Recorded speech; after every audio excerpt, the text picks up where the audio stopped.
સુરતની મૈધરપુરા પોલીસે બાતમીને આધારે વરાછા વિસ્તારમાંથી ચોરીની 2 મોટરસાઇકલ સાથે એક રીઢા ચોરને ઝડપી પાડી મુદ્દામાલ કબજે લીધો હતો। લોકસભાની ચૂંટણીને ધ્યાને લઈને ઇન્ચાર્જ પોલીસ કમિશનરે વાબાગ ઝમીરે કાયદો અને વ્યવસ્થાની જાળવણી માટે વાહન ચોરી, ઘરફોડ ચોરી, લૂંટ સહિતના બનેલા ગુનાઓમાં પોલીસથી બચવા નાસ્તા ફરતા આરોપીઓને પકડી પાડવા તેમજ આવા બનતા ગુના અટકાવવા માટે મૈધરપુરા પોલીસ ઇન્સ્પેક્ટરને ખાસ સૂચના આપી હતી।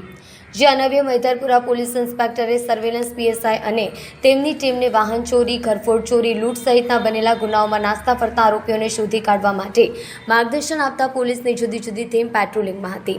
તે સમયે ચોક્કસ મળેલી માહિતીને આધારે વરાછામાંથી એક શંકાસ્પદ ઇસમની અટકાયત કરી પૂછપરછ કરતા 2 મોટરસાયકલ ચોરી કરી હોવાનું કબૂલ્યું હતું। પોલીસે આરોપી રોહિત દોગા પાસેથી ચોરીની 2 મોટરસાયકલ કબજે કરી આગળની કાર્યવાહી હાથ ધરી હતી।